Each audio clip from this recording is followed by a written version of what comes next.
just Shauna, and I'm spilling the Presley tea. I'm just Shauna, and I'm spilling the Presley tea. And if you join me Fridays, Monday and Wednesday, you'll be glad you did. I'm just Shauna, and I'm spilling the Presley tea. So join me Friday, Monday and Wednesday nights.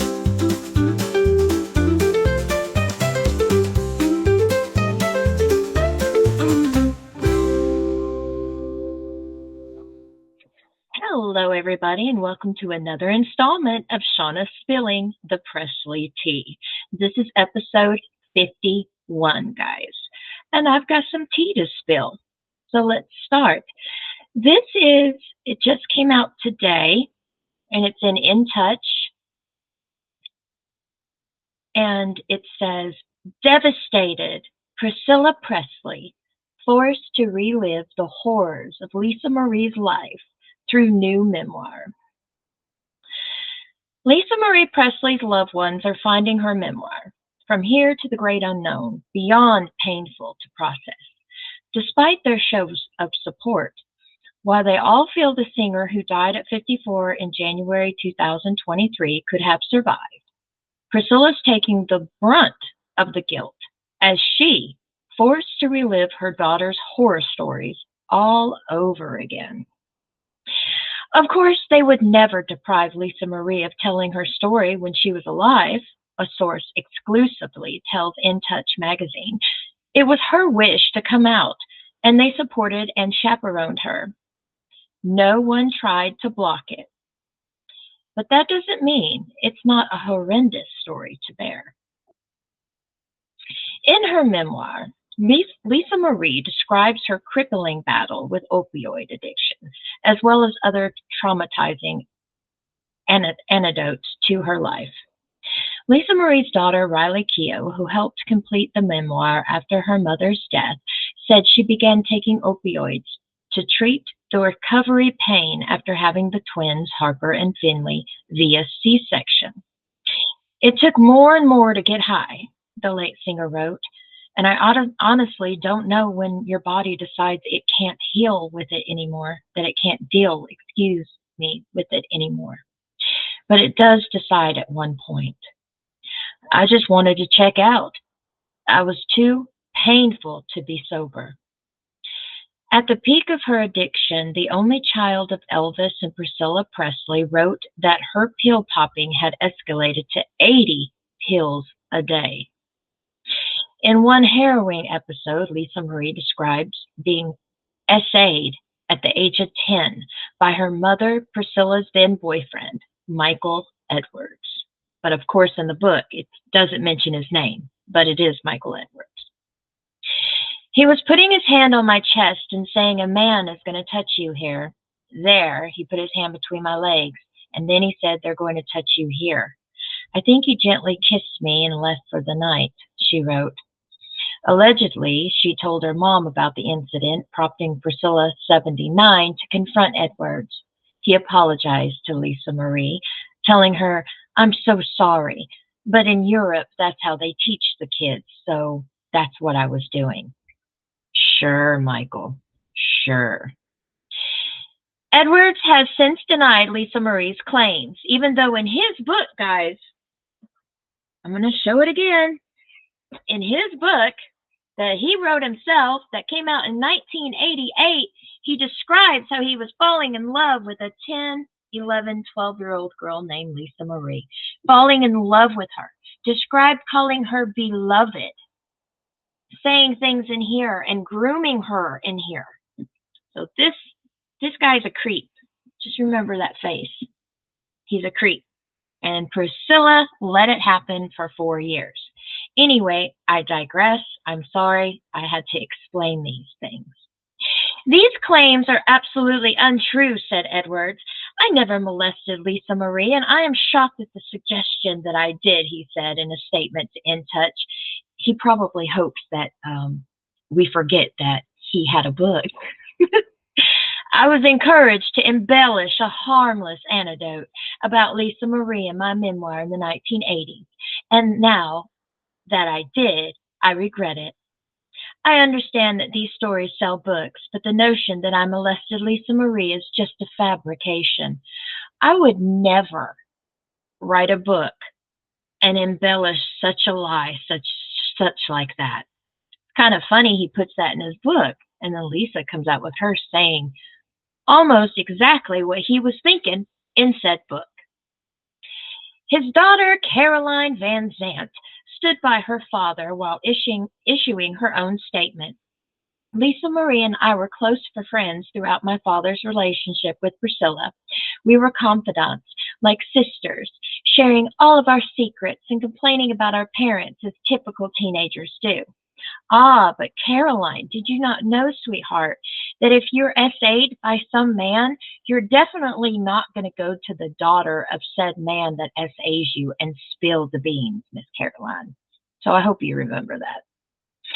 I have kept many notes and letters from Lisa Marie during those years, and she never stated or insinuated that my dad had touched her inappropriately. She told In Touch. When she told me about my dad walking into her room, we then addressed and resolved the issue as a family. Oh, you did now. Those who know Priscilla and her fierce protectiveness, oh, whatever, of her family understand that she never would have tolerated any such behavior like that. I'm disappointed and sad that these claims are being made. Sorry, but not sorry, Caroline. Your dad admits it. There's no way he can take it back now. And I'm sorry, it's just funny that he puts in the book what he's thinking, and exactly what he's thinking, Lisa explains more about the situation. The source says the guilt of reading about her daughter's lowest lows and most painful memories is almost too much for Priscilla to take. Good. She needs a little too much more in her life. Her friends say she's reacting the events of her daughter's life, including the sexual assault that happened when Lisa Marie was barely in her teens. There's nothing she can do now except grieve for her daughter and pray that she's at peace in heaven alongside Elvis.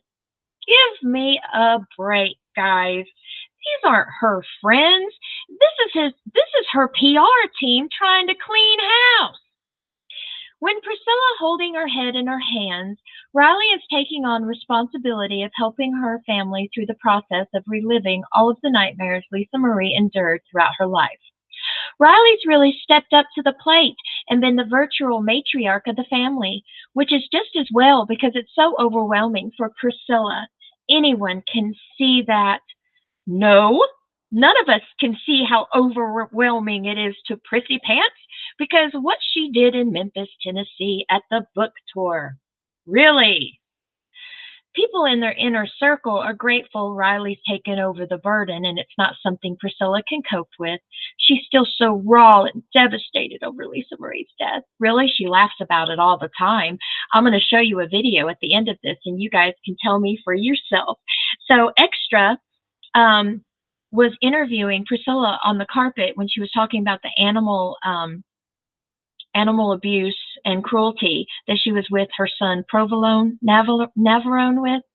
And the guy asks her straight up how she feels about her daughter Lisa Marie's memoir.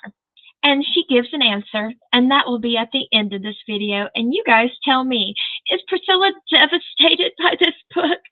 Is Priscilla so overwhelmed with the family business that she's just so hopeful and helpful that Riley has taken over? You guys tell me, because what I call on this whole video right here, bullshit. And we just got to keep a shoveling to find the answers. But anyways, folks, that's my video for you. I hope you enjoyed the tea today. Know that I love each and every one of you guys. You could have went to any Elvis channel for your news, but you didn't. Because you watched this video, you came to my channel, and for that, I love you for it. Absolutely love you for it. If you guys have any comments, please put them in the bottom part below, and I'll answer them the best of my ability. But just know, I am on it, guys. I am on it. All right, guys. GCBTLC. God bless you all. And you know what? I'll see you on the other side. For Lisa Marie's new book. What has the reception been like from readers around the world who may have read the book? What is reception? I think they like it.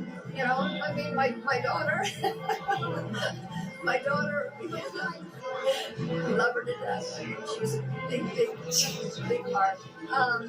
But you know, she would come out and say what she felt at the moment, which I think and admire her for that. And then she'll regret it. Uh-huh. Whatever. All right, guys.